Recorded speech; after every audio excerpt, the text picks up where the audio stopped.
4x³ এইখানে সহগকে আর ঘাতই বাকে তোমরা কি জানো? না জানলে চলো আজকে জেনে নিই। প্রথমেই সহগের কথা বলছি। সহগ নামটি দেখলেই বোঝা যাচ্ছে সাথে থাকে এমন কেউ। এখন তুমি বলতে পারো সাথে তো 4ও আছে, সাথে তো 3ও আছে, তাহলে এক্সের সহগ কে হতে পারে? এক্সের সহগ এখানে 4। কেন? সহগ মূলত তারা, আমি যার সহগ নির্ণয় করতে চাচ্ছি তার সঙ্গে যারা গুণ সম্পর্কে আছে সে। আমি এখানে যদি এক্সের সহগ নির্ণয় করতে চাই তাহলে আমার দেখতে হবে এক্সের সঙ্গে কে গুণ সম্পর্কে আছে। এখানে এক্সের সঙ্গে 4 গুণ সম্পর্কে আছে।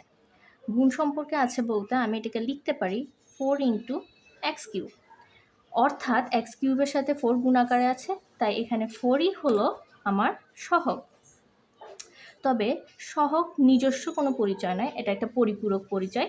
আমি যখন বলবো x³ সহগ কত, তখন উত্তর হবে 4। কিন্তু তুমি হয়তো ভাবতে পারো যে সহগ তাহলে শুধুই সংখ্যা হবে। তা মোটেই নয়। সহগ কেবল সংখ্যাই হবে এমন কোনো কথা না, সহগ যে কোনো কিছু হতে পারে। আমি সেম রাশিটি যদি লিখে বলি এখানে 4-এর সহগ কত, এখানে 4-এর সহগ হলো x³, মানে 4 × x³। 4-এর সঙ্গে x³ গুণ আকারে আছে, তাই এখানে x³ হলো সহগ। বুঝতে পারলে? তাহলে সহগ হলো তুমি যার সহগ নির্ণয় করতে চাচ্ছ তার সঙ্গে যারা গুণ সম্পর্কে আছে। এখন একটা জিনিস তোমার মাথায় আসতে পারে, গুণ সম্পর্কে আছে বলেছি, তাহলে যোগ বিয়োগ ভাগ সম্পর্কে থাকলে কি হবে? যোগ আর বিয়োগের বেলা কখনোই সহগ নির্ণয় করা সম্ভব না। কেননা যখন যোগ আর বিয়োগ চলে আসে তার মানে পদ ভিন্ন হয়ে যায়, আর পদ ভিন্ন হলে সেখানে সহগ নির্ণয় করা যায় না। পদ সম্পর্কে যদি তোমাদের সমস্যা থাকে সেটা আমি অন্য কোনো ভিডিওতে ক্লিয়ার করে দিব। আপাতত এটা মাথায় রাখো যে যোগ আর বিয়োগের বেলা আমার সহগের সম্পর্কটি আসবে না।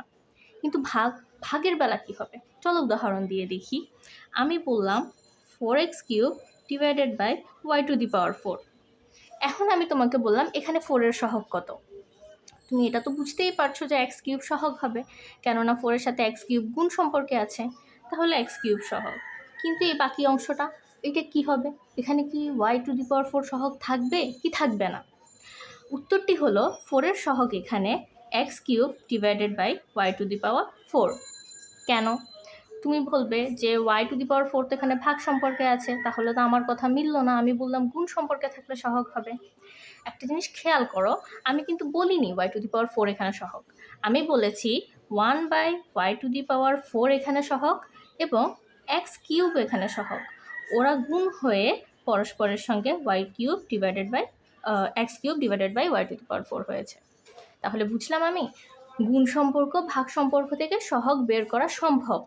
ভাগ সরাসরি সহগে যায় না, ভাগ থেকে মূলত আমার গুণ সম্পর্কে নিয়ে যেতে হয়, সেখান থেকে আমি সহগ বের করতে পারি। কিন্তু যোগ আর বিয়োগের বেলা ধরে নাও আমি বললাম x+3, এখানে কিন্তু 3x-এর সহগ কোনোভাবেই সম্ভব নয়, কারণ এখানে দুটি ভিন্ন পদ হয়ে গিয়েছে। এবার আরও কিছু উদাহরণ তোমাকে দিই। আমি বললাম যে 6xy³ / 9z³। এই পদটিতে তুমি আমাকে বলবে x-এর সহগ কত, এটা কমেন্ট করে জানাবে। এবার আসো ঘাত। ঘাত বলতে আমরা কি বুঝি? ঘাত বলতে আমরা বুঝি যার উপরে ঘাত থাকে সে কতবার গুণ আকারে আছে। উদাহরণস্বরূপ বলতে পারি x³, অর্থাৎ x এখানে 3বার গুণ আকারে আছে। ঘাত সবসময় কোনো একটি চলক অথবা সংখ্যার উপরে ছোট আকারে বসে এবং সে প্রকাশ করে যার উপরে সে বসেছে সে কতবার গুণ আকারে আছে। ওর জাস্ট এতটুকুই পরিচয়, এর বাইরে ওকে ভয় পাওয়ার কিছুই নেই। এই যেমন ধরো আমরা বলি যে x+y², এটার সূত্র কিন্তু তোমরা দেখেছ। এটা মূলত কি জানো?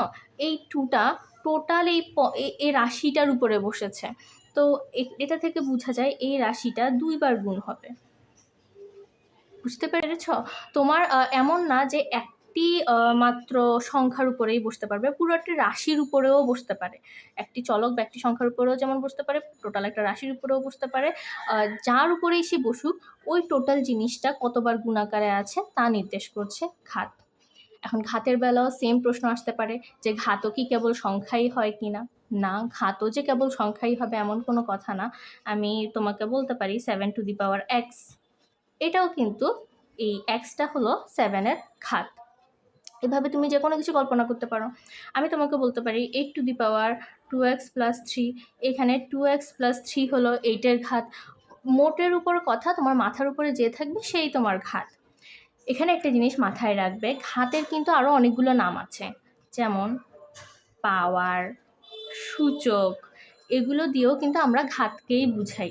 তো অনেক সময় পরীক্ষায় ঘাত বলা হয়, অনেক সময় সূচক বলা হয়, অনেক সময় পাওয়ার বলা হয়। আসলে ঘাবড়ানোর কিছুই নেই, সবগুলো একই জিনিসকে বোঝানো হয়েছে। আমি এই ঘাত ও সহগ নিয়ে যা কনফিউশন ছিল তা দূর করার চেষ্টা করেছি।